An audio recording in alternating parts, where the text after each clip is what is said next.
karena di situ melibatkan begitu banyak hal. Kalau kita ngomongin misalnya pabrik, manufaktur, mau dikembangkan lagi segala macam, itu risetnya panjang, modalnya besar, dampak ekologinya besar, dampak sosialnya besar. Jadi begitu banyak pertimbangan-pertimbangan yang harus dilakukan sebelum sebuah usaha besar itu dinaik kelaskan lagi menjadi usaha yang lebih meraksasa gitu ya.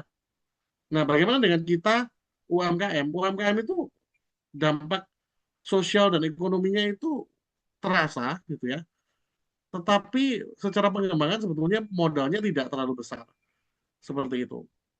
Sehingga apa? Sehingga kemudian pengembangan secara berkelanjutan itu sangat dimungkinkan. Dan kita kalau ngomongin UMKM itu um, cakupannya adalah development atau pengembangan yang sifatnya step by step atau selangkah demi selangkah. Jadi sebenarnya kita tidak punya target yang terlalu ambisius gitu. Sehingga kemudian yang penting adalah bagaimana kita yang saat ini masih konvensional rata-rata ini yang masih sangat bergantung pada cara berjualan ataupun cara promosi yang model lama ini mau belajar gitu ya untuk menjadi lebih modern. Nah, dalam hal ini teman-teman ada yang namanya AI ataupun artificial intelligence atau kecerdasan buatan yang mengubah cara permainan kita. Tentunya bukan segala sesuatu kemudian AI ya. Segala sesuatu kemudian di create dan ini hanya dengan AI saja gitu ya, tidak juga gitu. Tetapi sesuai dengan kebutuhan dan tentunya juga hal ini bisa memangkas biaya, waktu produksi, waktu waktu membuat konten gitu ya dan lain sebagainya supaya lebih efektif dan efisien. Nanti kita belajar satu persatu. Mengapa AI dan mengapa sekarang? Yang pertama karena murah dan terjangkau. Kalau dibilang tapi murah itu berapa ya Pak gitu ya kan? Eh, Orang Indonesia ini sangat kreatif ya dari sebuah open source AI itu misalnya ChatGPT kemudian dibuat eh, beberapa AI agent yang lain gitu ya sehingga ada beberapa yang kemudian menawarkan AI agent yang bisa langganan satu harganya itu seperti satu saja tapi sewa 5 AI seperti itu misalnya. Nah itu kalau di misalnya kita ke Amerika gitu sebenarnya jarang. Biasanya mereka akan pakai per platform gitu. Nah kalau di Indonesia itu banyak yang melakukan itu, gitu ya. Kemudian juga banyak alat AI yang punya istilahnya token ya, mereka sistemnya kan token gitu ya. Kemudian punya token gratis juga, misalnya seperti ChatGPT, Gemini dan sebagainya itu punya kuota untuk kita pakai harian yang gratis walaupun nggak banyak. Nah kalau seperti itu gimana cara menggunakannya? Kita jangan menggunakan AI seperti kita gunakan Google. Beda ya kalau mesin pencari itu kan sifatnya spesifik dan satu informasi. Kalau AI dia tuh sifatnya lebih deep learning dan dia lebih imersif sehingga dia berpikirnya itu dengan otak yang lebih besar. Dia menggunakan sistem server yang lebih besar. Dia mencari atau crawlingnya itu lebih canggih. Dia berpikir. Jadi tentunya sekali kita ngetik itu sangat berharga. Memberikan perintah itu berharga. Jadi satu perintah harus gimana? Harus spesifik, harus clear tujuannya, dan nggak asal-asalan. Karena kalau dalam tanda kutip kita masih belum mampu untuk berlangganan AI secara premium yang berbayar gitu ya. Mungkin minimal kita butuh 15 atau $20 satu bulan gitu ya. Berarti mungkin kita butuh 200 sampai 350 ribu untuk berlangganan AI setiap bulan ya kita perlu gunakan apa yang kemudian gratis itu secara baik gitu ya. Jangan membuang-buang kesempatan untuk melakukan prom seperti itu. Yang kedua tentunya cepat dan hemat waktu karena misalnya kita mau bikin konten oke lah. Misalnya kalau kita punya UMKM, jual makanan, jual jamu, jual kria, minimal kita foto yang bagus. Kalau kita mau foto selesai, kemudian kita edit sebisanya aja minimal bagus lah. Nggak usah gimana-gimana banget gitu ya. Itu kita masih bisa lakukan. Kadang-kadang yang bikin buang waktu itu apa? Bikin caption Pak gitu ya. Mau bikin caption kayak kalau ikut workshop itu kan dikasih rumus gitu ya.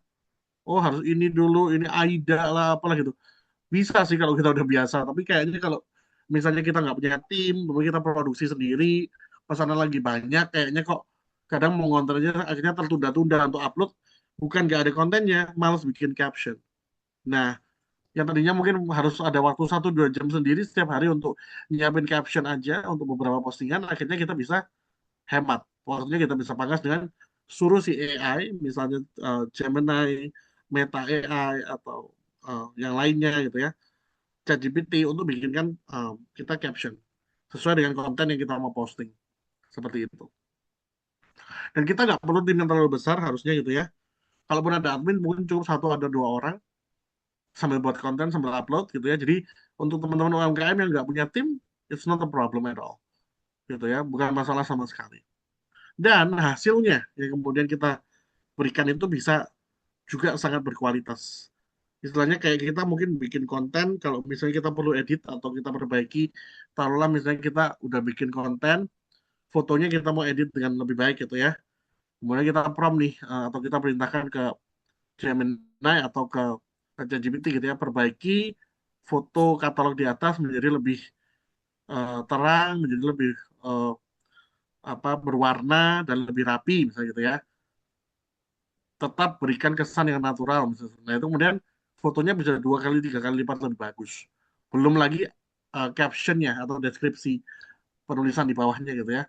Kemudian menjadi sangat profesional dan itu tentunya sesuatu yang kita selalu kepengen lakukan gitu ya. Tetapi kadang-kadang waktunya yang nggak ada hari ini kita bisa dibantu dengan adanya teknologi. Dari cara lama ke hal yang berbasis AI ya. Salah satunya tentunya pemasaran. Kalau cara lama itu contohnya gimana? Cara lama itu cenderungannya bagaimana? Biasanya kalau dengan cara lama kita bingung. Hari ini kita mau posting apa? Ya. Kemudian desainnya juga seadanya. Kadang ada juga teman-teman yang mungkin punya jasa agensi atau apa, tentunya itu berbayar ya. Dan belum tentu itu affordable untuk teman-teman UMKM. Kadang sudah bagus, posternya udah bagus, fotonya udah bagus, videonya udah oke, ngeditnya udah lama gitu ya. Kemudian captionnya ditulisnya asal-asalan atau bahkan nggak ada captionnya. Akhirnya pada saat itu disebarkan, ya nggak kena karena mungkin videonya juga nggak viral, kemudian penjelasannya juga tidak jelas seperti itu. Terus kadang kita juga nggak tahu gitu ya kira-kira ini kita kalau misalnya punya target market itu ibu-ibu gitu ya bahasanya harus seperti apa ya ngajarnya seperti apa. Kalau yang lebih anak muda seperti apa kadang-kadang kita campur aja gitu ya. Kemudian bisa jadi juga konten tuh nggak konsisten gitu ya. Saat pemiliknya sibuk kemudian kontennya tidak disebarkan tidak diupload seperti itu. Bagaimana dengan AI? Perubahan apa yang bisa kita lakukan dengan melakukan pemasaran berbasis AI? Yang pertama kita bisa punya stok ide dan kalender konten dari AI. Itu penting ya. Jadi stok ide dan kalender konten itu sesuatu yang menjadi dasar. Kalau kita nggak punya stok ide dan kalender konten ya apa yang mau dibuat, apa yang mau digambar, apa yang mau diedit. Kemudian nomor dua, desain dan visual profesional yang kita bisa bikin sendiri tanpa kita harus belajar desain yang ruwet-ruwet gitu ya.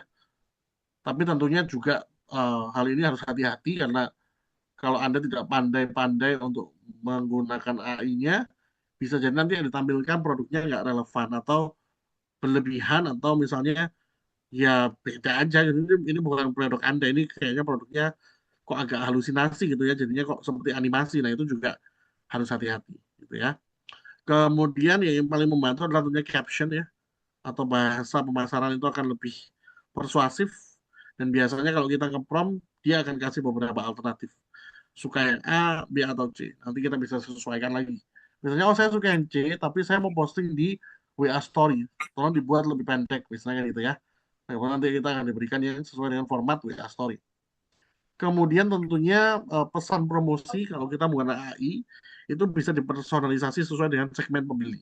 Nah ini Bapak Ibu. Jadi kalau Anda bisa mau bikin konten atau Anda mau mengedit sebuah foto gitu ya, katakan pada mereka bahwa saya ingin menyasar segmen pembeli yang merupakan target market saya, yaitu misalnya mahasiswa usianya 18 sampai 23 tahun, pria wanita.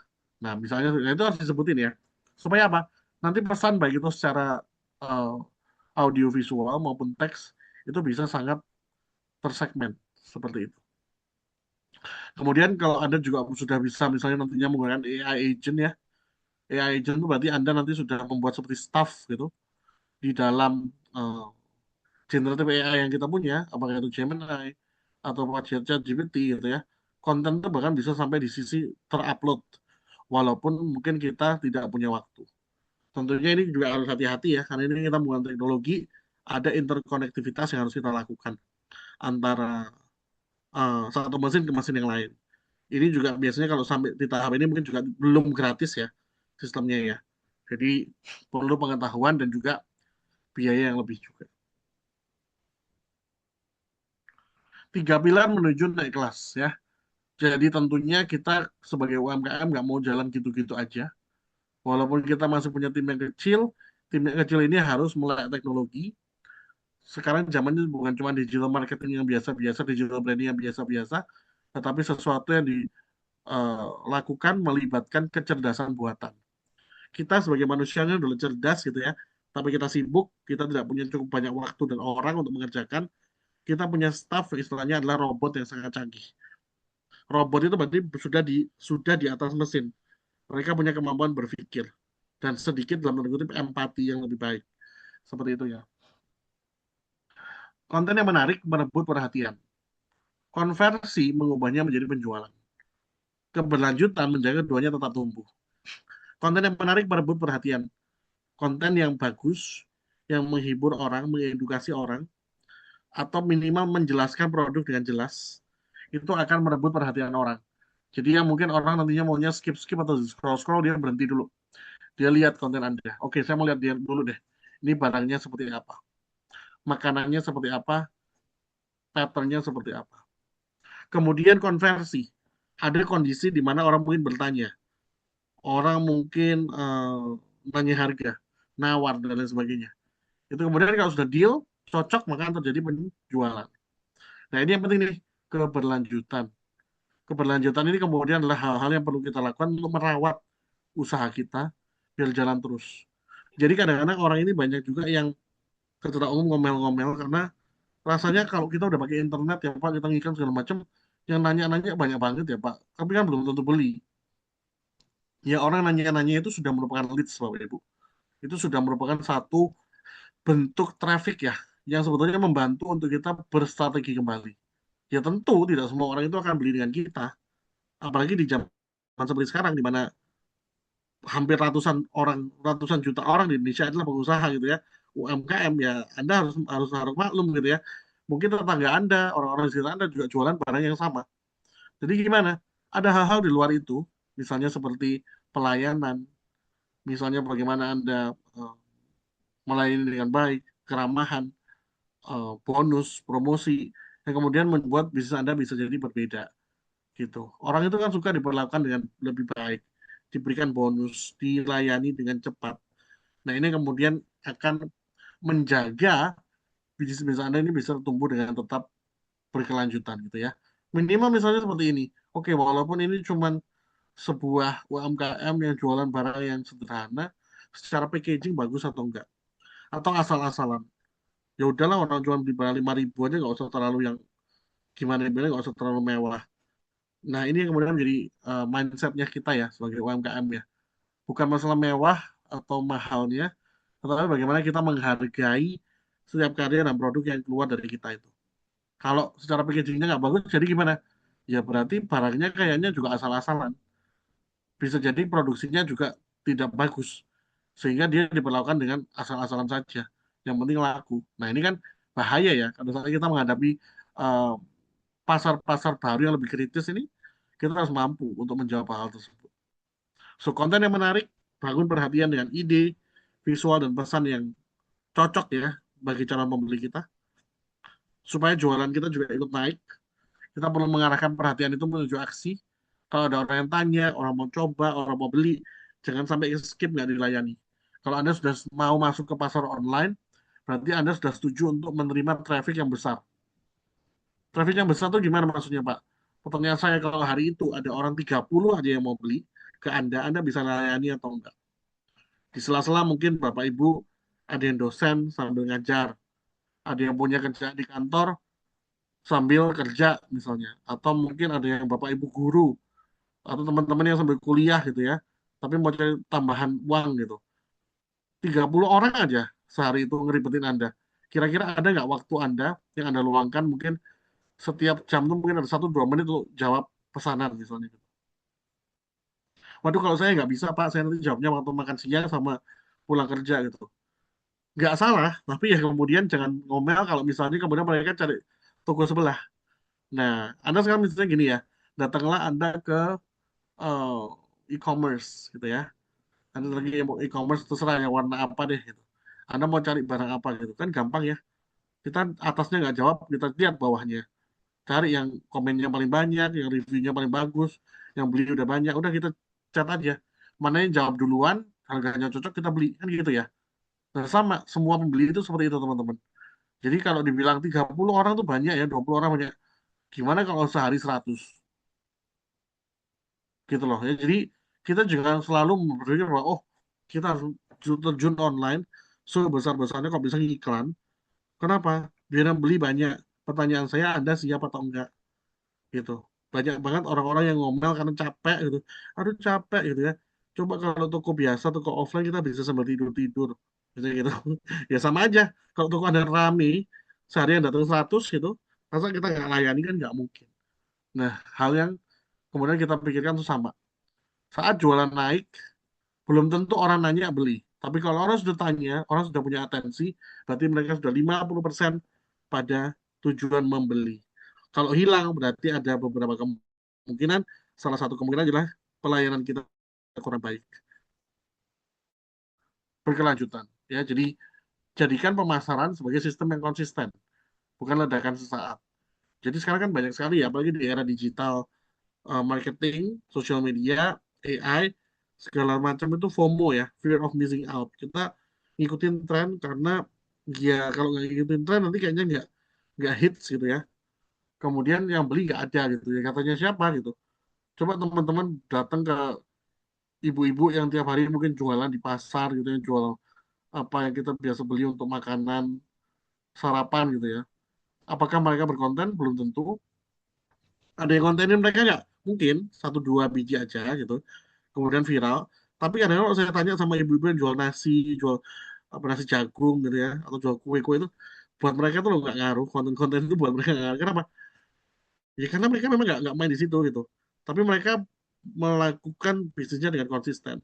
Berpuluh-puluh tahun mereka bangun pagi, bikin produk yang berkualitas, mereka nggak pernah telat melayani pelanggan.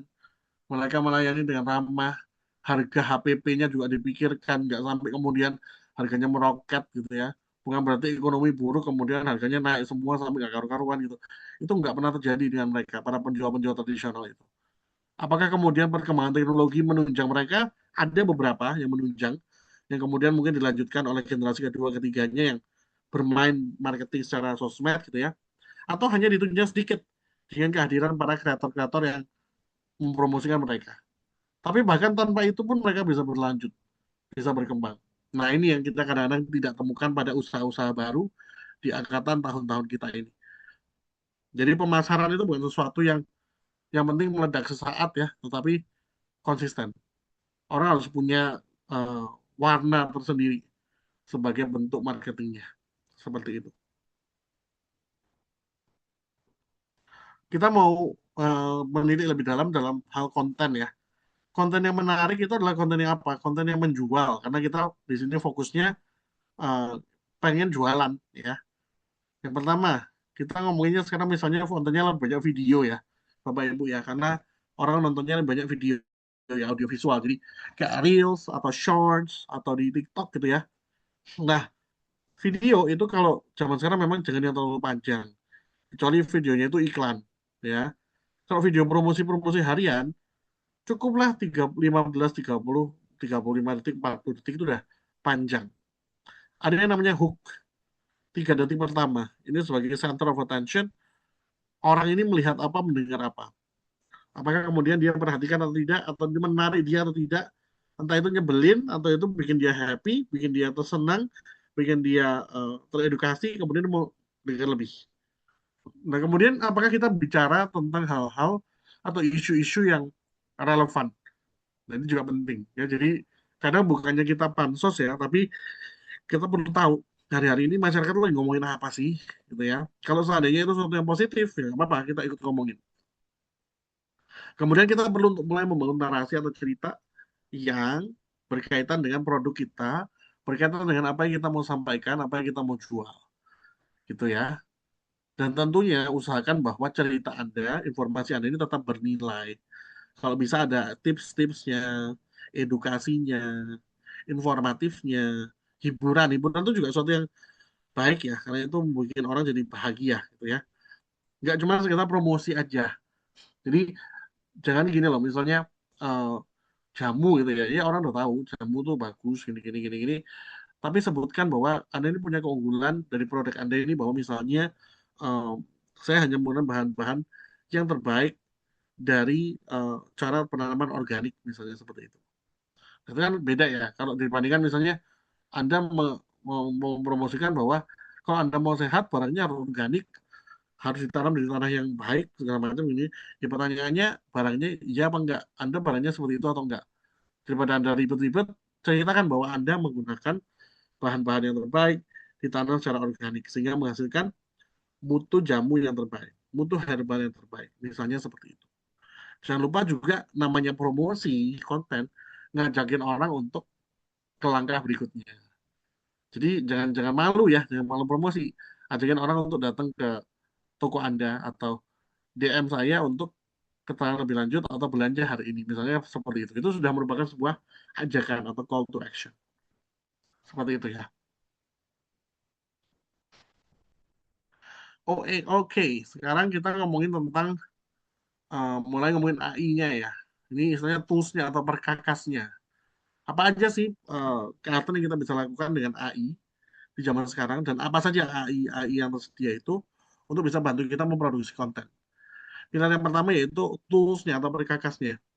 Kita punya teks dan ide. Nah, ini penting ya. Teks dan ide ini bisa dipakai di dalam eh, videonya, posternya, visualnya juga, atau lebih banyak bisa di caption gitu ya. Atau misalnya kita mau bikin naskah gitu ya, karena kita mungkin bikin video, kemudian namanya video itu kan ada jalan ceritanya ya, walaupun mungkin dia pendek, 30 detik, 1 menit, tapi tetap ada jalan ceritanya gitu. Nah, saya kesulitan nih bikin naskah nih segala macam. Maka kita bisa menggunakan beberapa generative AI yang saya sarankan yaitu ada ChatGPT, Cloud, dan juga Gemini. Gemini gitu ya. Atau mungkin Anda mau bikin sekarang kalau misalnya kayak WA bisnis, Instagram, Facebook page itu kan sudah ada balasan chat atau FAQ otomatis gitu ya. Saya mau bikin eh, jawaban-jawaban yang bagus gitu. Seperti apa kira-kira kita bisa dibuatkan formatnya melalui generative AI, ChatGPT, Cloud, dan juga Gemini. Seperti itu ya. Baik, Lipin. Kemudian, itu tadi yang kita ngomongin tentang teks ya, teman-teman ya, teks dan ide. Eh, kemudian bagaimana dengan visual dan desainnya? Saya ingin membuat sebuah poster untuk feed Instagram saya atau poster untuk jualan di WA story saya gitu ya. Nah, ini ada bisa kemudian menggunakan alat-alat seperti Canva atau alat gambar di AI juga bisa. Kalau di AI misalnya kita pakai ChatGPT, Cloud atau Gemini, kita tinggal suruh aja mungkin ya.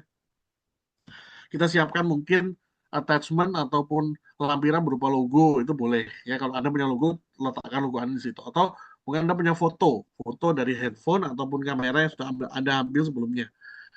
Supaya nanti gambarnya mengikuti itu, mendekati itu.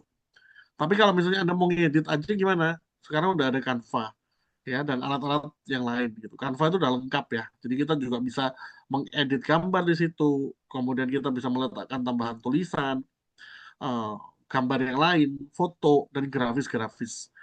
Bahkan kita juga bisa menghapus background, kemudian menggantinya dengan background yang lain. Ini kita bisa pakai Canva.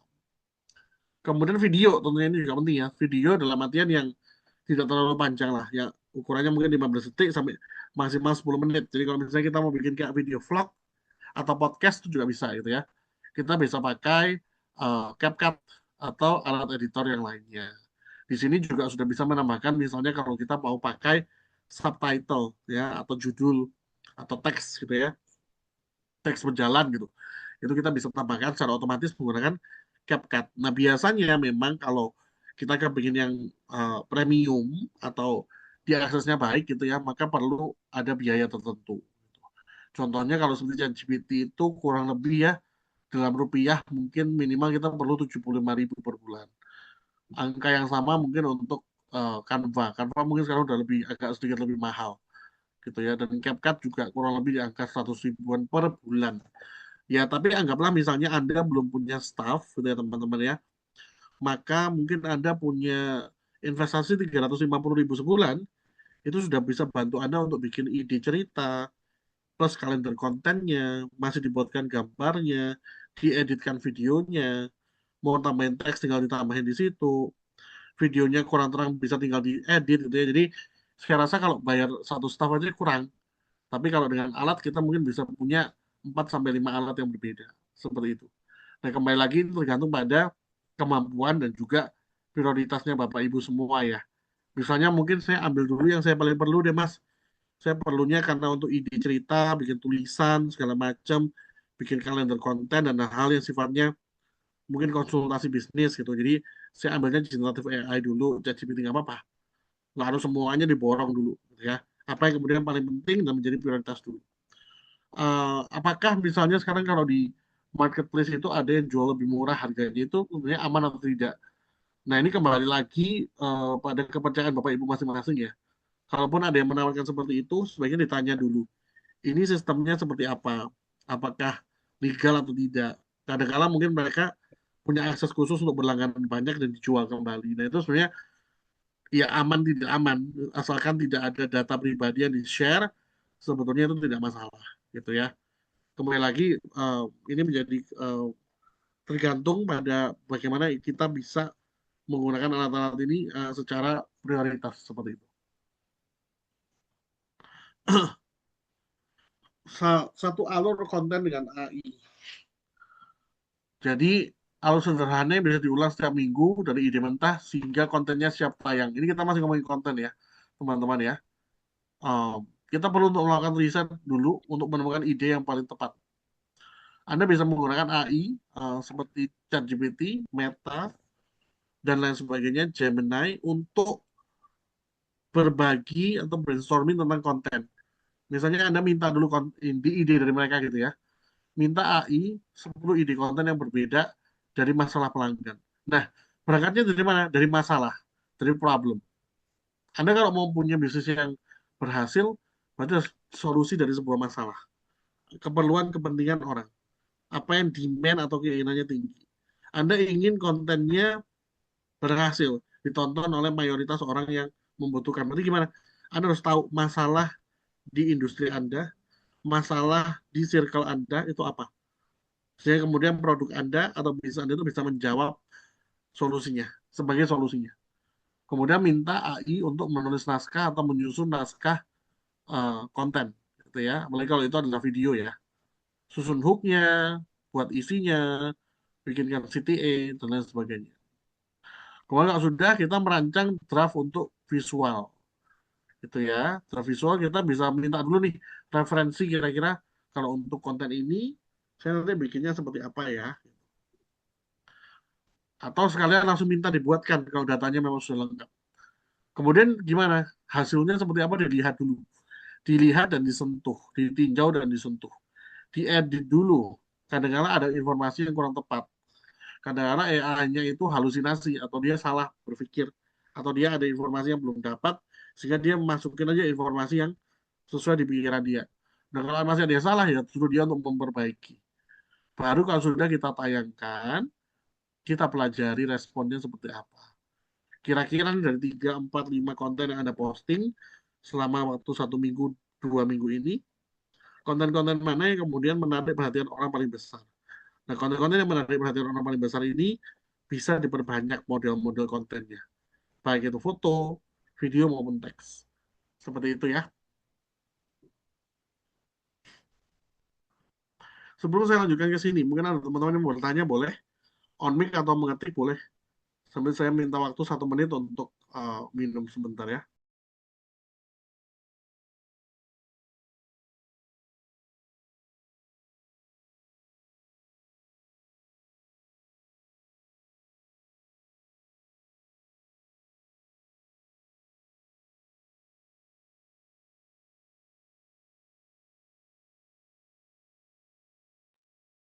Di sana suara saya masih jelas, teman-teman.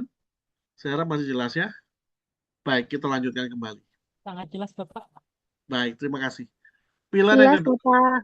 oke, jualan naik. Dari perhatian menjadi penjualan. Tadi kan kita tentunya dengan menghasilkan konten-konten yang menarik, dibantu dengan mesin AI gitu ya. Dari ide konsep sampai konten jadi ditayangkan, kita ingin menjangkau banyak orang, mendapatkan perhatian dari banyak orang. Perhatian itu harapannya bukan cuma ngetop, meledak viral, tapi menjadi penjualan. Karena kalau ada nggak sih konten yang kemudian meledak viral, tapi penjualannya cuma 2 biji? Ada. Apalagi zaman sekarang ya, dengan sosmed yang mudah FYP, explore-nya dapat gitu ya, ada aja gitu ya. Jadi bahkan tuh ada teman saya pernah bilang gini, video saya nonton 2 juta, 3 juta, tapi yang follow cuma 2 biji loh. Sampai dia tuh frustasi gitu, saya kayak, terus apa gunanya gitu video segini banyak yang nonton, yang follow nggak banyak, ya itulah algoritma sosial media. Bukan berarti view yang besar berdampak pada dukungan yang nyata. Seperti itu. Makanya itu pastikan bahwa sebelum kita meletakkan sesuatu ke sosial media sebagai sebuah konten promosi, kita tinjau terlebih dahulu. Kira-kira ini sesuai nggak dengan target market yang ingin saya tuju? Sudah ada call to action-nya nggak? Kita ngajakin orang nggak sih untuk beli, untuk cobain, untuk uh, apa namanya merasakan produk kita, atau kita lupa gitu ya, sehingga nggak ada perhatian ke sana seperti itu. Jangkauan berarti orang melihat kontenmu. Minat berarti mereka menyimak dan mengikuti. Mempertimbangkan artinya apa? Mempertimbangkan artinya bertanya, cek harga, baca ulasan, membanding-bandingkan. Kalau misalnya ada yang begini ya, Mbak kalau di toko yang ini kok lebih murah ya, gitu misalnya. Di sana sudah gratis ongkir, gitu ya, masih dapat bonus lagi segala macam. Nah, jangan kemudian kita baper ya atau marah. Nggak apa-apa namanya pembeli nawar itu boleh aja. Jangan dianggapnya kayak ya nggak bisa nawar dong, emangnya kita di toko apa gitu ya kan? Kan sudah ada labelnya, ya namanya pembeli kok. Itu kan buat mereka juga pasar, pasar online gitu ya. Pembeli ada-ada aja emang, walaupun kalau bisa ke Indomaret kan mereka juga cari yang murah. Nggak ada diskon, Mbak, nanya dulu gitu ya. Ada diskon cuma 1 minggu nggak nih? Kalau nggak ada, nggak beli dulu. Belinya ke toko grosir gitu. Nah, jadi kita nggak boleh kemudian jadi penjual itu yang baperan ya teman-teman ya. Nggak apa-apa namanya orang udah nanya, itu sesuatu yang baik. Misalnya mereka tanya, Mbak ini nggak ada diskon ya kalau belanja banyak. Nah, itu mungkin hal yang harus dibicarakan di manajemen usaha. Misalnya ada orang yang hari itu tidak ada masa diskon, tapi dia belanja 1 juta rupiah. Ada 10 atau 20 item yang dibeli. Kira-kira ada nggak misalnya voucher yang kita bisa berikan supaya dia bisa belanja lagi dengan harga yang lebih efisien? Itu kan bisa aja dipertimbangkan. Seperti itu ya. Kemudian kalau pembelian, berarti mereka memutuskan untuk bertransaksi, mentransaksikan uangnya, membeli produk Anda. Nah, inilah yang kemudian kita ingin lakukan ya. Dari konten menjadi penjualan. Peran AI di tiap tahapan ini apa? Yang pertama, konten-konten yang konsisten itu akan memperluas jangkauan kita. Konsisten maksudnya yang tadi saya bilang, kita lihat di 1, 2, 3 minggu kita berkonten dengan bantuan AI tadi, kira-kira konten-konten mana yang paling banyak disukai orang. Itu yang perlu kita ulang. Kalau sudah, itu nanti akan memperluas jangkauan kita. Yang kedua, balasan cepat menjaga minat. Teman-teman yang menggunakan WA bisnis ataupun halaman Instagram bisnis, Facebook bisnis itu sudah bisa menggunakan itu ya, sistem Q&A. Jadi kalau misalnya taruhlah hari ini jam toko itu hanya sampai jam 5 sore, sehingga penjualan untuk dikirim hari itu akan diulangi lagi nanti di jam 8 pagi gitu ya. Kita bisa menunggu di waktu istirahat itu untuk tetap berkomunikasi secara terbatas dengan uh, mereka menggunakan chatbot gitu ya. Yang ketiga, bagaimana kita bisa merekomendasikan dan melakukan penawaran yang personal gitu ya. Jadi di era AI ini memungkinkan orang bisa menemukan produk yang benar-benar cocok dengan mereka itu secara sangat spesifik. Kemudian juga reply atau tidak lanjut yang lebih otomatis. Apakah materi hari ini ada praktik bikin konten juga? Nanti sebenarnya ada praktik bikin konten yang saya ingin lakukan dengan teman-teman, tetapi saya akan berikan cek ataupun feedback ya, tidak di hari ini, Bapak Ibu ya. Saya berikan waktu nanti kurang lebih 1 minggu, saya titipkan ke LPK untuk kemudian nanti dikumpulkan ke dalam sebuah Google Drive ya. nanti saya akan berikan feedback atau masukan di waktu kurang lebih 1 minggu gitu. Nanti teman-teman bisa membaca feedback saya nanti di waktu kurang lebih 1 minggu. Nanti mungkin kontennya saya kasih waktu 1, 2, atau 3 hari lah deadline-nya gitu ya. Nanti saya minta tolong ya teman-teman dari LPKIB Unisma untuk kita bisa ada kegiatan nanti saya akan memberikan feedback ya secara gratis untuk teman-teman mungkin melalui Google Sheet ya nanti bisa dirapikan gitu bagi teman-teman yang hari ini hadir tugasnya nanti mungkin tugas konten seperti itu ya supaya teman-teman juga bisa belajar dulu nanti mungkin dibaca lagi kemudian mencoba membuat kontennya dengan lebih rapi yang tidak terburu-buru gitu ya nanti saya akan dibantu oleh tim saya di Krevo untuk memberikan feedback pada teman-teman di ekosistem seperti itu. Oke, pilar 2 penargetan, personalisasi dan penargetan dengan AI. Nah, kalau kita ngomongin ini berarti kita mau konten kita, pemasaran kita ini pas benar dengan target market yang kita mau jangkau. Spesifik. Yang pertama, memahami pelanggan. Gunakan AI untuk menganalisis pertanyaan, ulasan, dan chat untuk menemukan kebutuhan yang nyata. Jadi kita mungkin perlu membuat kompilasi ya, cuplikan-cuplikan pertanyaan-pertanyaan tersebut data dalam sebuah Excel atau spreadsheet gitu kan. Kemudian data itu misalnya ada 20 pertanyaan, minta AI untuk menganalisa, analisa dan berikan rangkuman terkait dengan ulasan, review, dan pertanyaan dari uh, pelanggan-pelanggan saya. Kemudian berikan saya masukan terkait kebutuhan nyata mereka apa saja. Nanti mereka akan menganalisa dan mereka akan menyimpulkan.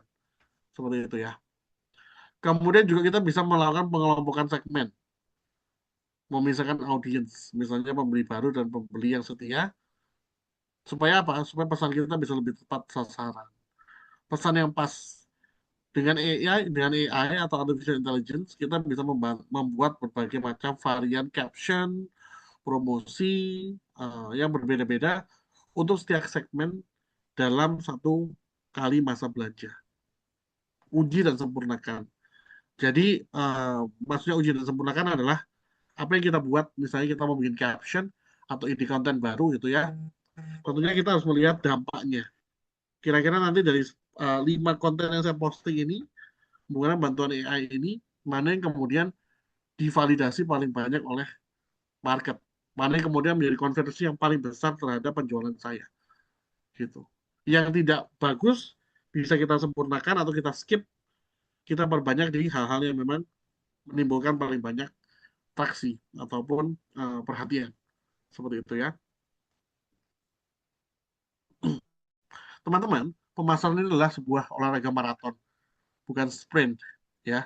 Namanya maraton itu berarti kita jangka panjang, berkelanjutan, panjang, 10 kilometer minimal, sampai bisa 72 kilometer. Kalau sprint hanya 100 meter, 200 meter, 500 meter, lari jarak pendek. Jadi kita butuh stamina yang panjang. Ya, kita butuh ada istirahatnya.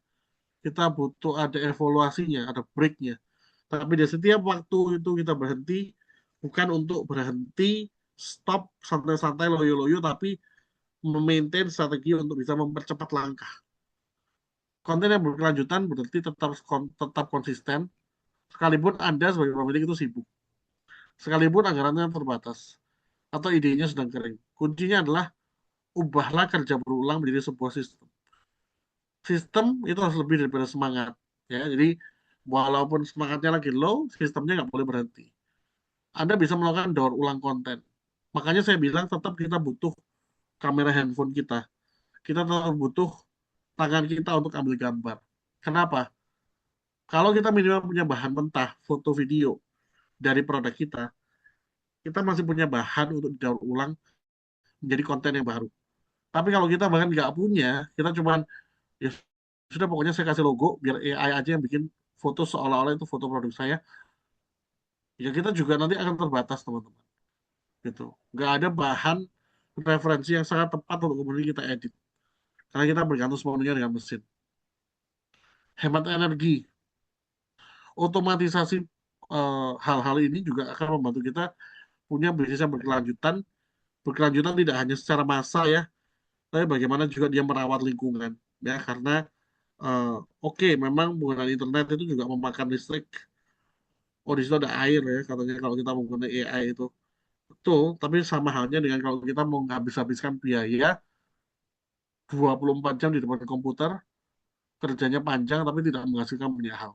Ya, sama aja, menghabiskan biaya listrik juga, menghabiskan air juga secara teknologi, jadi ya sama-sama merusak lingkungan gitu kan. Tapi kalau kita punya waktu di depan komputer cukup 1, 2, 3 jam satu hari, tapi bisa menunjang pekerjaan kita 2, 3 hari kemudian, bahkan sampai 1 minggu, ya berarti kan kita sudah mengupayakan yang lebih baik untuk bumi ini.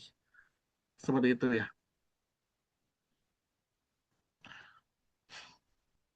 Membangun mesin konten yang berkelanjutan. Alhamdulillah sudah menggunakan AI agent untuk tugas-tugas repetitif. Keren. Mas Yusri Helmi. Daur ulang satu ide utama menjadi banyak konten sekaligus. Sekali masak, banyak sajian.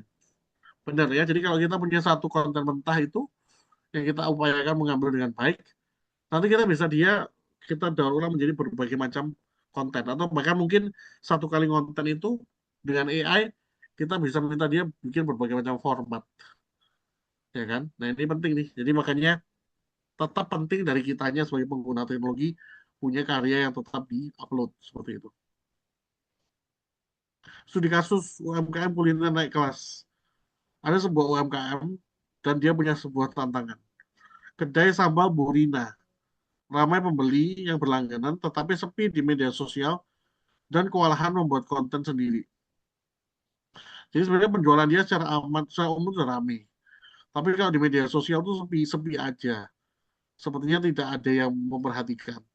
Dan karena ramainya pembelinya di apa namanya realita, maka timnya udah nggak bisa lagi bikin konten.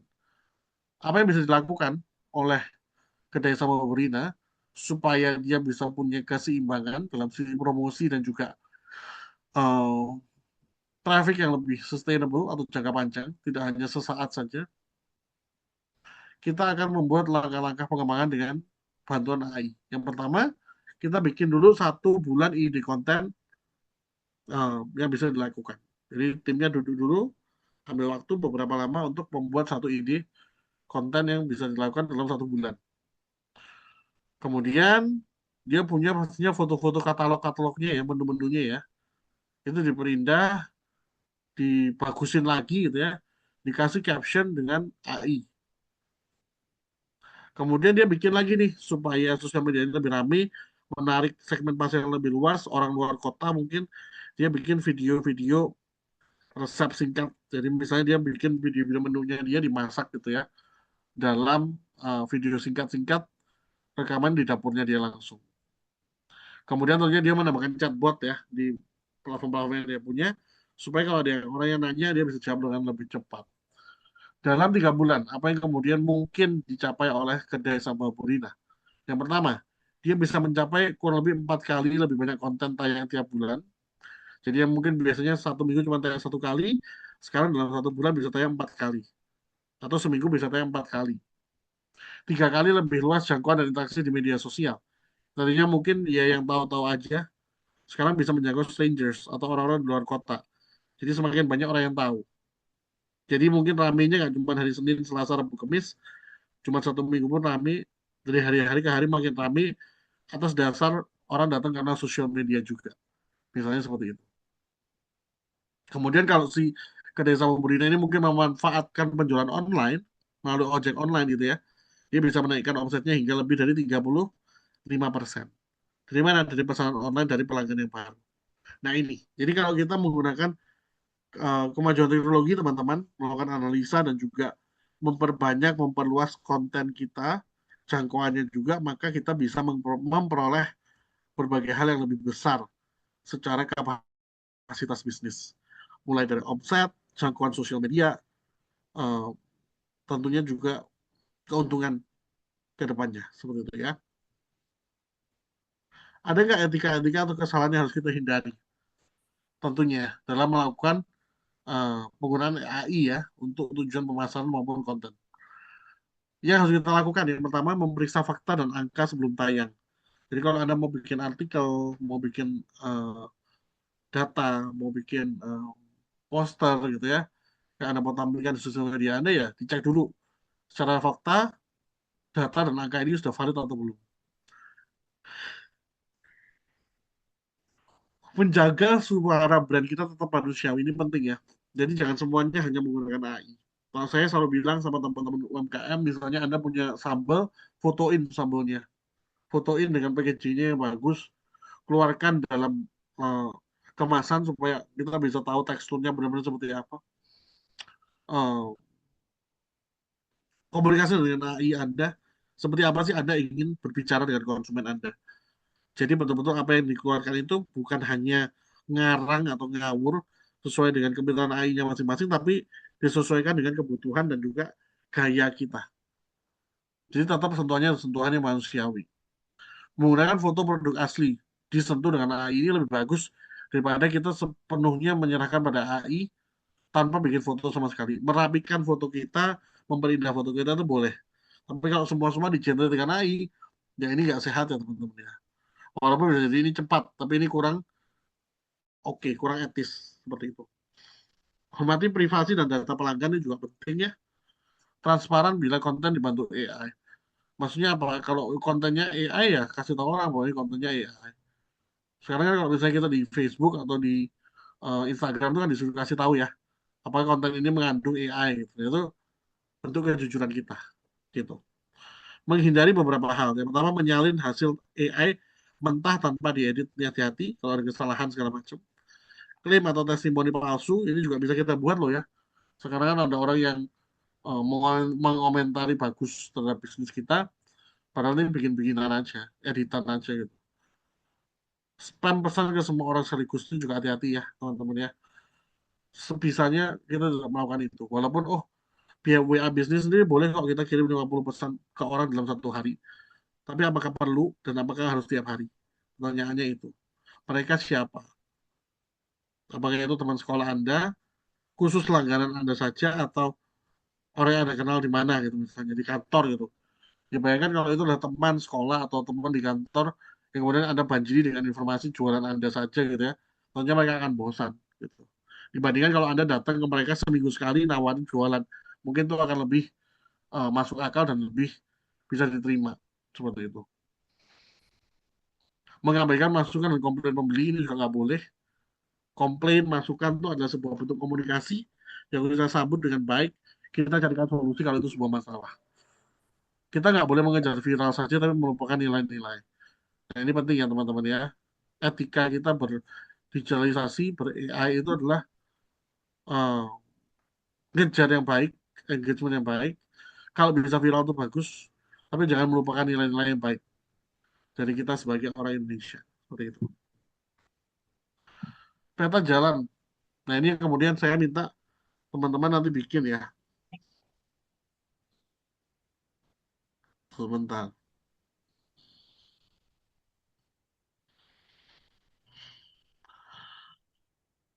Oke, saya hanya minta teman-teman untuk kemudian membuat yang pertama saja. Ya, di sini teman-teman agak nanti tugasnya yang dibuat oleh siapa? Mereka-mereka yang sudah punya bisnis, sudah jalan, maupun mereka yang masih berupa ide bisnis. Kita menentukan dulu target dan nilai jual. Ya, teman-teman coba dicatat nih produknya, bisnisnya apa aja, kemudian nilai jualnya seberapa. Kita coba menggunakan 2 sampai 3 alat utama AI. Anda coba saja gunakan, maksud saya ChatGPT dan Gemini, itu saja mungkin ya. Yang lain-lainnya mungkin ada yang mau pakai cloud boleh gitu ya. Minta mereka untuk membuat bank konten ya. Kemudian Anda bisa menggunakan foto-foto yang Anda punya, Anda upload logo Anda kasih cerita sedikit kepada AI tentang Anda, usaha Anda gitu ya. Anda jualan apa, sejak kapan, semangatnya apa, inspirasinya apa. Kemudian mereka mereka mereka minta lah mereka untuk membuat ide-ide konten. Ide itu berarti tulisan ya, bentuknya narasi. Dan template captionnya seperti apa. Kalau sudah nanti dipilih dari 2 atau 3 ide tersebut dibuat menjadi sebuah poster visual. Ya, jadi masing-masing UMKM atau masing-masing teman-teman nanti punya satu produk yang kemudian diberikan masukan gitu ya, 2 sampai 3 eh, contoh kontennya gitu ya. Kontennya coba di-generate dari AI gitu ya. Jadi nggak cuma konten tapi konten plus template-nya gitu ya. Nah, nanti kalau sudah itu semua dimasukkan ke dalam Google Drive. Google Drive nanti akan disediakan oleh teman-teman dari APK IB Unisma. Nanti kurang lebih mungkin ini hari sebentar. Ini kan hari Sabtu ya, Jumat ya, Sabtu, Minggu, Senin, Selasa. Oke, saya minta dikumpulkan sebelum hari Selasa ya teman-teman ya. Hari Selasa tanggal 2 itu saya harap link dari teman-teman LPKB sudah tersedia. Nanti saya coba akan periksa sambil saya kasih feedback gitu ya. Saya tidak pernah pakai AI. Ternyata merek tidak terbaca, tidak jelas, dan foto profesional yang bagus dari AI. Pertanyaan saya bagaimana mengatasi ini? Aplikasi yang bagus dan gratis apa?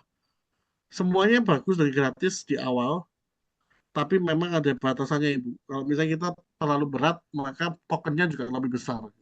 Misalnya mungkin untuk membuat sebuah gambar itu kita butuh 20 token gitu ya. Sedangkan kita total mungkin satu hari cuma punya total 60 token gitu. Sehingga kita bertanya lebih banyak, maka kemudian token itu habis. Oleh karena itu saya bilang kalau misalnya Anda punya logo usaha, mau dibikinkan sebuah foto produk, usaha Anda juga dilampirkan sebagai logo usaha, kasih tahu promnya, perintahkan untuk juga menginclude Anda punya logo seperti itu. Nanti kalau ada nama yang salah atau apa diperbaiki, kasih tahu dia bahwa oh nama kursinya misalnya mereknya Olimpik gitu ya, jangan Olimpia, salah dong ini. Itu kasih tahu lagi seperti itu. Nah, dengan seperti itu saya rasa 1 atau 2 alat gratis saja sudah cukup 1 minggu minimal seperti itu.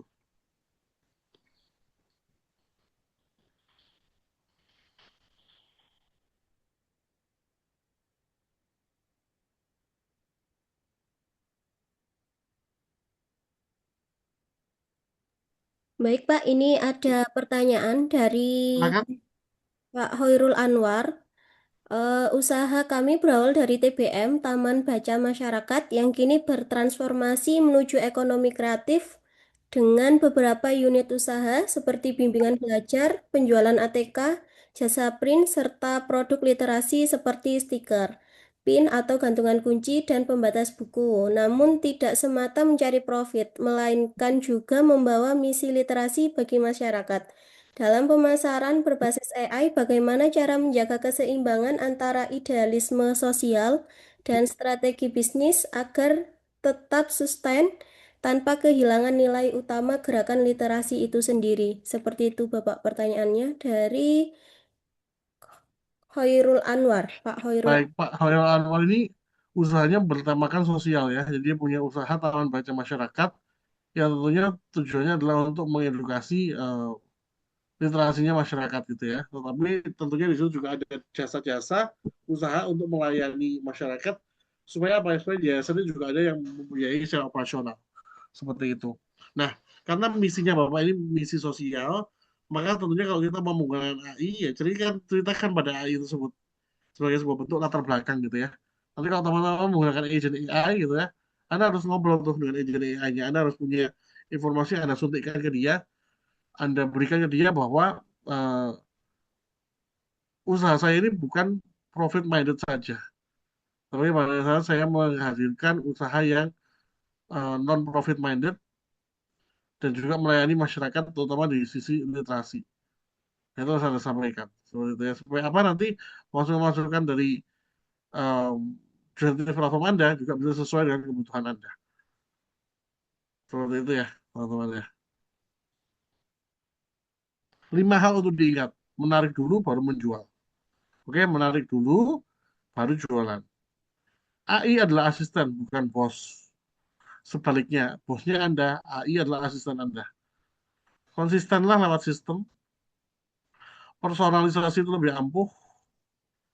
Perlu melakukan pengukuran, pembelajaran, dan juga mengulangi untuk kemudian kita mencapai kesuksesan dalam bisnis. Kesuksesan dalam berkonten maupun berpromosi melalui sosial media dibantu dengan keberadaan AI yang ada di masa sekarang. Seperti itu. Teman-teman, ini adalah perusahaan saya, Revolutions. Kalau Anda mau terhubung, boleh di sini. Atau kalau misalnya mau terhubung dengan saya, boleh di Instagram yang ada di kolom chat. Ya. Oke, terima kasih. Teman-teman, saat ini kita akan masuk ke sesi tanya jawab lebih lanjut. Kalau teman-teman yang mau bertanya, boleh diketikkan di chat box-nya atau langsung bertanya secara on cam. Baik, silakan Kak Wafa bisa di Silakan Kak Wafa.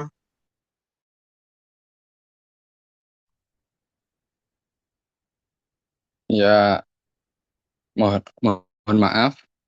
Assalamualaikum warahmatullahi wabarakatuh. Waalaikumsalam. Silakan Wafa. Baik ya Pak, saya izin bertanya. Mungkin ini pertanyaan saya agak kurang tepat. Soalnya Bapak tadi kan membahas tentang AI dan keterlanjutan dari usaha tersebut. Soalnya saya sendiri ini juga masih bisnis plan. Jadi gini Pak, saya kemarin sama teman-teman itu buat bisnis plan dan itu sudah membuat kayak semuanya Pak. Bahkan kontennya pun saya sudah buat dan harganya pun saya sudah buat. Akan tetapi untuk anggarannya itu kita lupa menghitung anggaran yang pas. Dan setelah kita membuat konten dan poster-posternya itu, barulah tercetus. Anggarannya itu segini. Kan kita target pasarnya kan pelajar dan mahasiswa, yang dimana pelajar dan mahasiswa itu kan belum semuanya memiliki penghasilan sendiri kan Pak ya. Jadi kita itu menghitung membuat harga jual itu produk kita semuanya itu 10.000, tetapi anggaran kita itu 9.100 rupiah. Jadi total bersih kita itu 900 rupiah. Itu pun belum dihitung itu Pak, biaya tenaga kerja. Dan tenaga kerja kita itu 5 orang. Itu untuk melanjutkan bisnis tersebut, apakah kita perlu menaikkan harga atau ada evaluasi dari mana Pak? Mungkin cukup Baik, sekian. baik Wafa. Terima kasih banyak. Ini pertanyaan menarik juga ya. Beberapa hari yang lalu saya juga sempat mengisi beberapa webinar terkait dengan HPP, teman-teman. Eh, HPP, harga pokok produksi. Kemudian kita ngomongin harga pokok penjualan. Ini nggak boleh asal-asalan ya. Kadang-kadang kita sudah bikin proposal yang bagus, bahkan kita bikin prototipe produknya, kita luncurkan, pada saat mau jualan kita bingung harganya berapa ini ya. Bahkan untuk bayar manpower aja ternyata salah, nggak bisa ini. Oh berarti kalau tadi itu kok kita rugi ya? Ternyata harga satuannya nggak segini nih. Nah itu namanya dengan harga pokok produksi. Satu, saya rasa ini harus menjadi satu momen untuk pembelajaran Anda melakukan evaluasi secara internal. Kumpulkan semua tim, baik marketing, keuangan, teman-teman R&D, maupun mereka yang melakukan research gitu ya, untuk kemudian mengecek kembali kira-kira harga kita ini harus dijual berapa, jangan asal-asalan gitu ya. Jadi misalnya Anda punya komponen-komponen pembiayaan gitu, kadang apa sih yang lupa dimasukkan itu komponen operasional.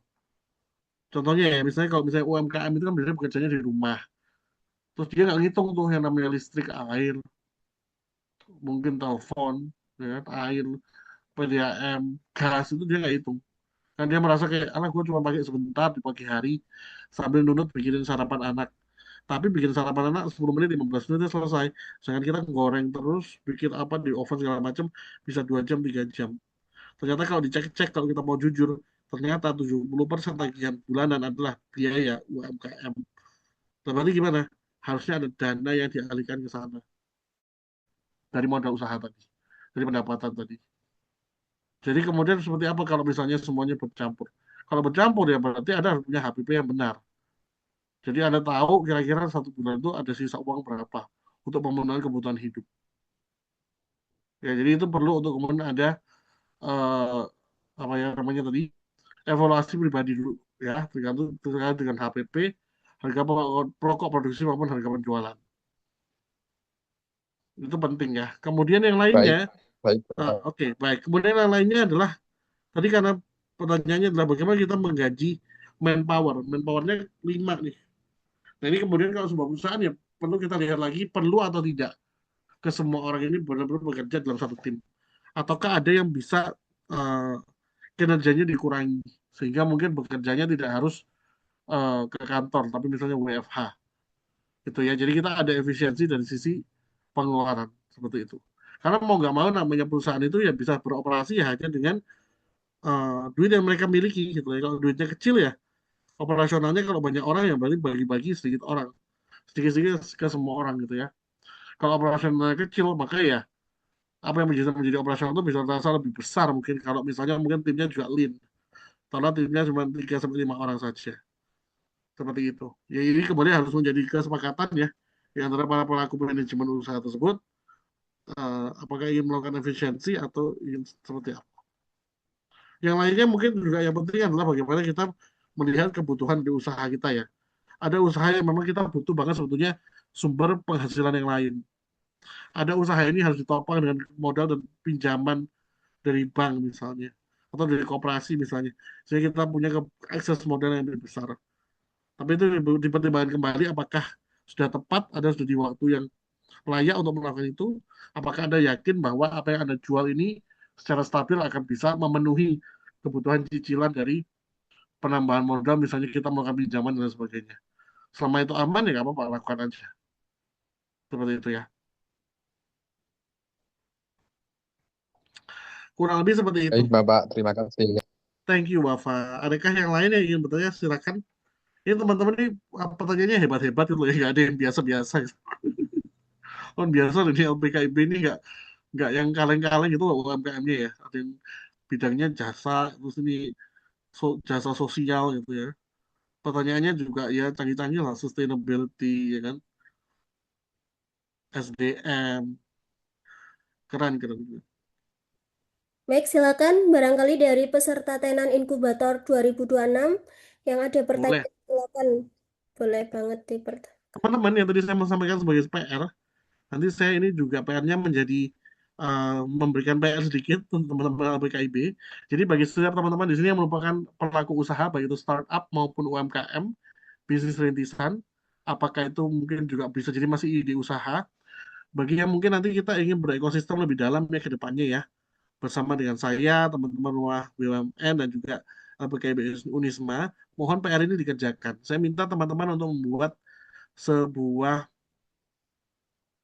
contoh konten ya. Contoh kontennya nggak usah banyak-banyak, satu saja dari usaha yang sedang Anda miliki atau Anda pegang. Gitu ya. Anda bisa coba menggunakan AI generatif yang tadi saya jelaskan. Ada ChatGPT, Gemini, Cloud, ataupun Meta. Silahkan dipilih. Teman-teman coba tentukan dulu target marketnya dari eh, produk ataupun jasa kalian itu siapa. Kalau mau ditambahkan value atau nilai jualnya juga boleh. Kemudian minta mereka untuk membuatkan Anda ide konten dan template captionnya. Kalau sudah, tolong dijadikan minimal satu contoh konten, taruhlah misalnya untuk feed Instagram. Boleh poster, boleh foto. Seperti itu ya. Nanti mekanismenya mungkin saya titipkan ke teman-teman LPKIB, bisa dikumpulkan di Google Drive ya. Nanti link Google Drive-nya bisa diserahkan ke saya untuk saya bikin feedback ke teman-teman sebagai bentuk masukan. Seperti itu. PR-nya bisa dikumpulkan maksimal sampai hari sebentar. Sampai hari Selasa ya. Nanti Selasa linknya bisa dikirimkan ke saya. Kemudian nanti maksimal hari Jumat di tanggal 5 saya sudah bisa berikan feedbacknya untuk teman-teman semua sebagai bentuk pembelajar. Satu konten saja cukup. Nah kalau bisa teman-teman boleh nih kalau mau diupload juga boleh nanti di tag ke Instagramnya LPKIB Unisma dan @Eduardo Volume boleh. Nah ini kayaknya apa ide yang lebih baik lagi ya. Di tahap uploadnya kayaknya ketiga deh Pak ini tagnya dengan punyanya rumah BUMN juga boleh. Iya, rumah BUMN Kota Malang ya kalau nggak salah ya. Oh ya ini ada nih. Nanti mungkin boleh nih Pak Mas Tommy ini ide yang bagus. Nanti boleh di oke. Nanti diupload ya teman-temannya kontennya LPKIB Unisma, Eduardo Forum dan juga Red Rumah BUMN Kota Malang. Satu saja cukup. Langsung nanti begitu ada tag 3 nanti tim saya akan ngecek untuk berarti um, Ini konten dari teman-teman. Nanti kalau yang tidak terekam berarti ada dua kemungkinan. Satu, belum punya Instagram, berarti harus bikin dulu. Atau yang kedua, Instagramnya dikunci. Ya kalau dikunci kita nggak bisa ngecek ya. Kalau dikunci walaupun di tag 1000 tahun kita nggak tahu. Ya jadi harus dibuka dulu. Dibuka dulu sampai minimal hari Jumat gitu. Ada juga loh yang pernah bertanya sama saya gini. Ini teman-teman dari mana ya? Kapan tuh kalau nggak salah dari Kupang deh. Pak, boleh nggak kita punya akun Instagram promosi tapi kita kunci? Ya pertanyaan saya, buat apa? Kalau misalnya akun Instagram pribadi dikunci ya masih oke, nggak apa-apa. Tapi kalau brand, bisnis, teman-teman harus dibuka ya. Karena apa? Karena kita perlu orang tahu. Kalau perlu ada orang baru terus tiap hari tahu. Nggak cuma dari Malang aja, nggak bisa dari seluruh kota tuh tahu dan bisa mengunjungi kita. Tapi harus request dulu. Hari-hari ini orang kayaknya nggak ini ya, nggak mau direpotin gitu dengan apa namanya sesuatu yang terlalu menunggu terlalu lama gitu ya. Jadi kita jangan jadi brand atau perusahaan yang pick me gitu ya, nungguin orang supaya pokoknya kita nggak mau kita supaya nggak ada spam gitu ya. Kita kunci aja deh gitu. Ya siap-siap ditinggal pelanggan ya teman-teman ya. Orang tuh nggak mau deh, yakin lah kalau udah dah gini musuh Anda atau yang nggak baik itu paling kalau nggak kompetitor ya orang iseng gitu aja. Nggak mungkin tuh pembeli itu nggak ada tendensi ke situ tuh ngapain gitu loh. Paling pembeli kalau dia komplain, kalau Anda nggak benar melayani mereka dia komplain aja, komen, udah gitu aja. Kenapa kita begitu takut dengan komen? Komennya dijawab. Kalau ada kesalahan ya kita minta maaf, diperbaiki. Seperti itu aja. Jadi pengusaha kita jangan terlalu ribet ya. Jangan apa-apa tuh dikunci, jangan begitu ya. Ntar kita nggak punya etalase. Mas Anda punya warung dikunci, ntar kalau mau beli diketok dulu gitu. Demi keamanan gitu ya. Nggak ada, warung Madura itu loh nggak ada begitu. 24 jam ya kan. Iya toh, Alfamart juga nggak ada begitu. Yang ada datang langsung diteriakin kan. Selama datang di Alfamart masa dia kunci gitu. Ketok-ketok dulu.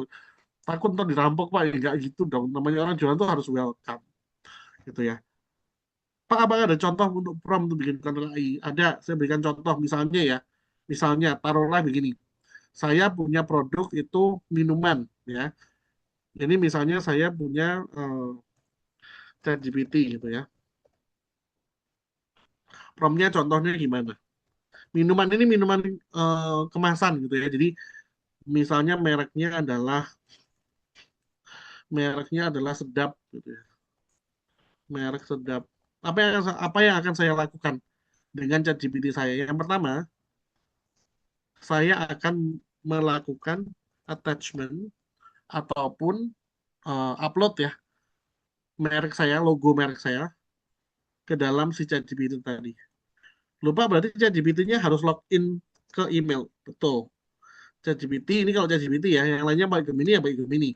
Kalau mau pakai cloud silakan. Teman-teman yang pilih. Login via email.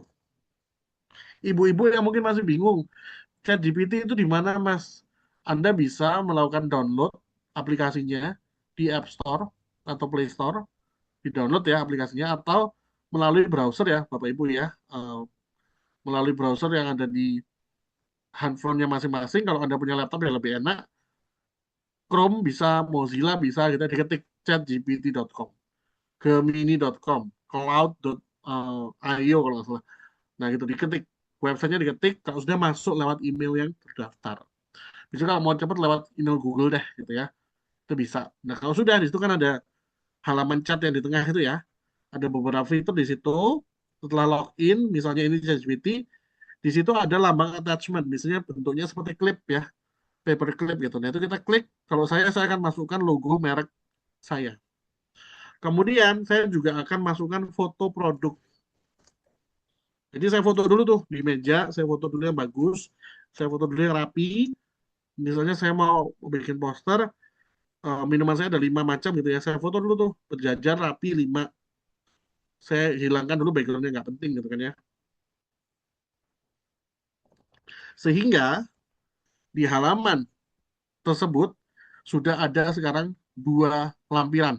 Yang pertama logo merek saya, merek sedap, dan foto produk saya. Saya masukkan di situ. Foto produk boleh 1 atau 2 lah cukup. Kemudian prompt, buatkan saya kalender konten selama 7 hari untuk usaha ini. Promnya ya.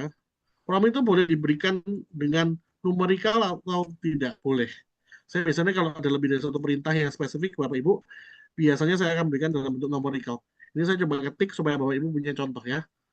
Buatkan saya sebuah poster promosi untuk Instagram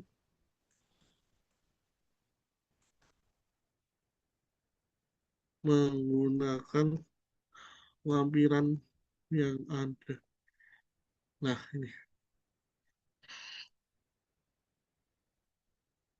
ini contohnya.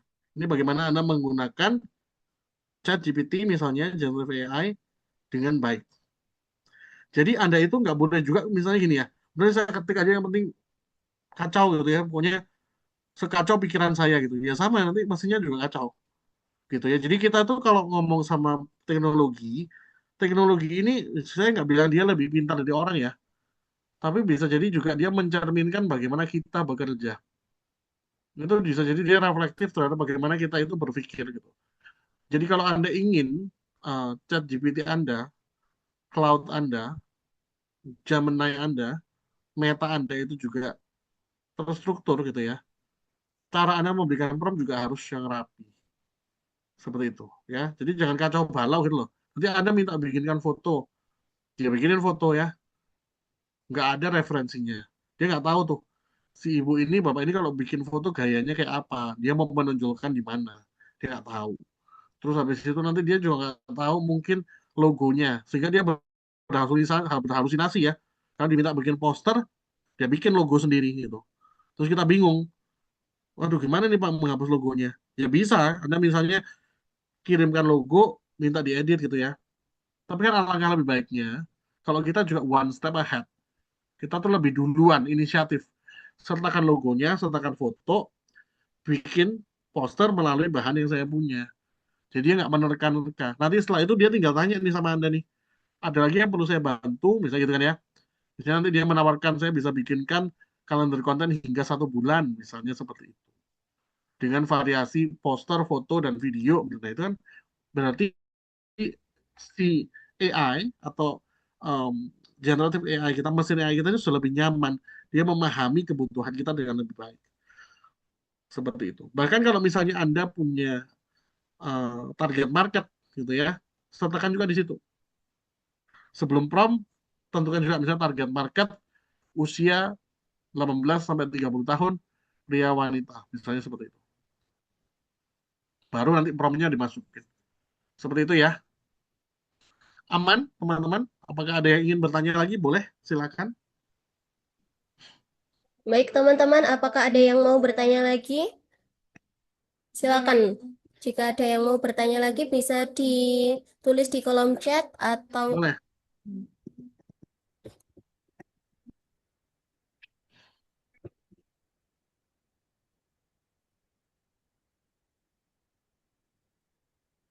Nanti nanti saya akan ngobrol sama teman-teman rumah BUMN ya, Kak Syifa dan teman-teman lagi LPKIB. Kalau bisa nih nanti bagi teman-teman yang memang terbaik kontennya gitu ya, saya kepingin mau undang mereka ke rumah BUMN untuk bisa ada konsultasi gratis dengan saya.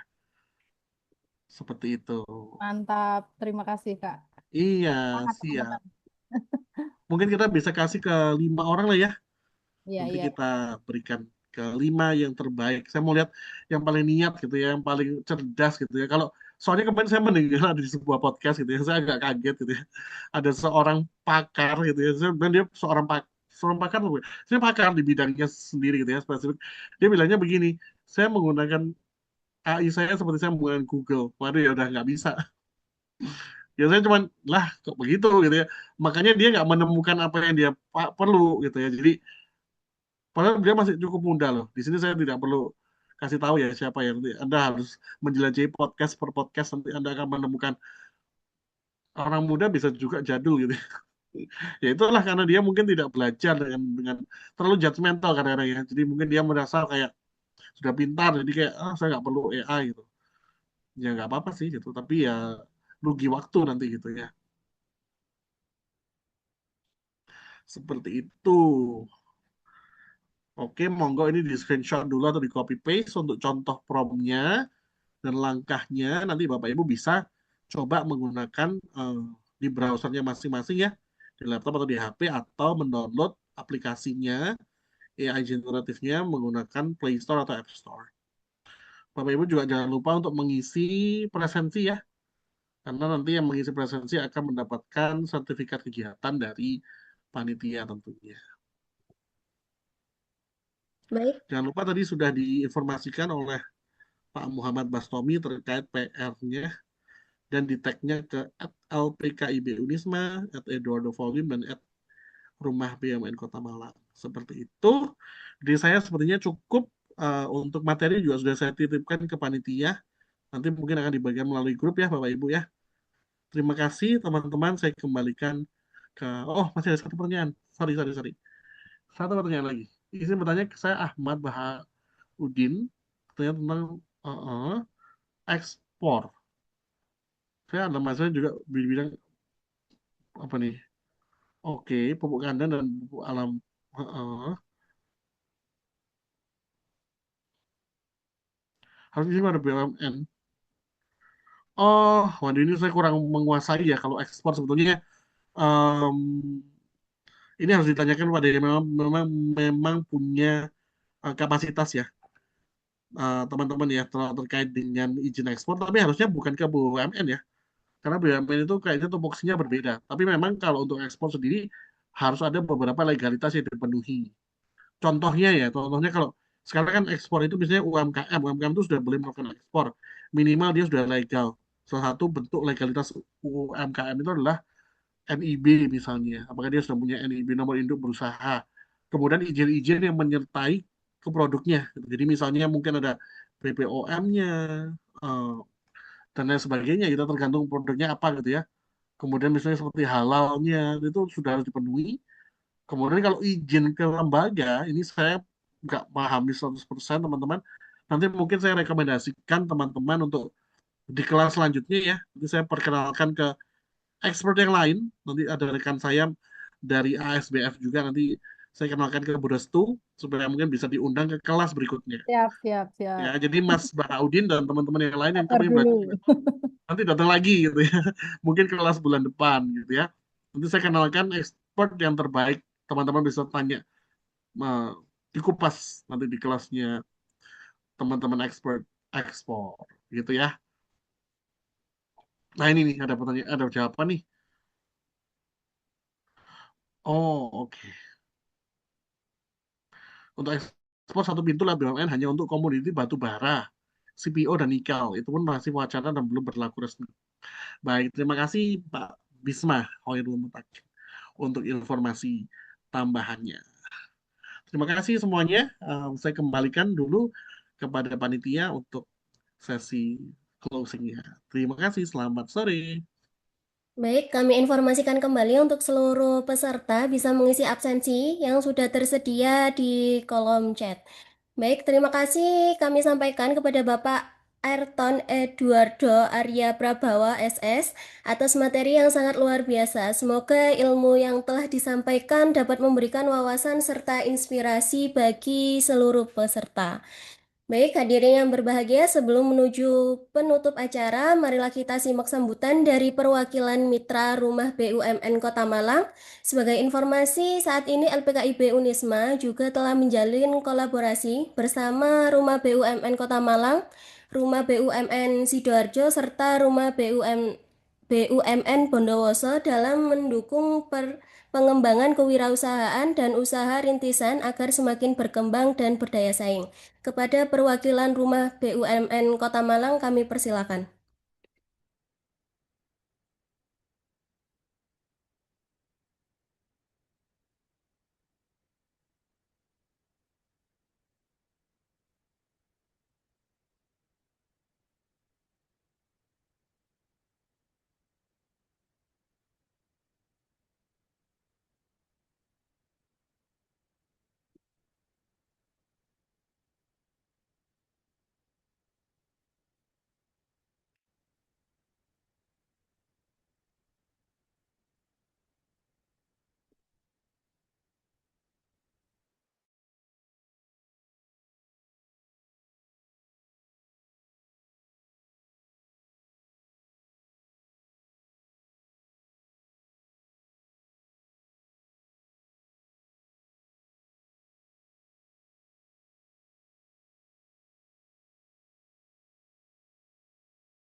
Mohon izin, Mbak Siva, mungkin dari Rumah BUMN sedang ada gangguan teknis atau sedang ada pekerjaan lain. Kami dari LPKIB mengucapkan terima kasih sebesar-besarnya kepada Rumah BUMN yang telah menjadi mitra kami, yang telah sukses menjalankan acara pada siang hari ini. Terima kasih banyak kepada seluruh mitra kami, Rumah BUMN. Tanpa Rumah BUMN, acara ini tidak dapat terselenggara dengan baik. Mungkin itu yang bisa kami sampaikan. Mungkin ada tambahan dari Bu Restumila kepada Rumah BUMN. Assalamualaikum warahmatullahi wabarakatuh. Luar biasa. Terima kasih Pak Aston, ilmunya yang menurut kami juga insight bagi saya juga dan para Bapak, Ibu, adik-adik binaan LPKIB yang masih semoga tetap semangat gitu ya. Sustainability bisa kita lalui kalau kita selalu upgrade kompetensi kita bersama-sama. Insya Allah kami komitmen dengan mitra Rumah BUMN untuk mendampingi Bapak Ibu di batch berikutnya. Saya kira itu. Terima kasih segenap panitia. Wassalamualaikum warahmatullahi wabarakatuh.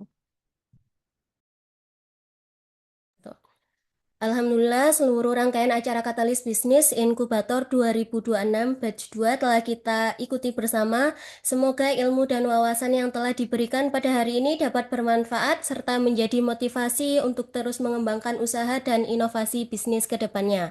Memasuki acara terakhir yaitu sesi dokumentasi secara virtual. Kepada seluruh peserta kami persilakan untuk tetap berada di Zoom dan on cam untuk melakukan dokumentasi bersama.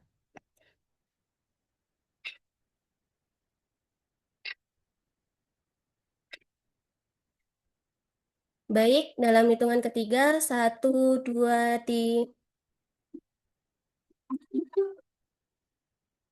Baik, sekali lagi, 1, 2, 3. Baik, terima kasih. Saya selaku moderator, mohon maaf apabila ada salah kata dalam dalam menjadi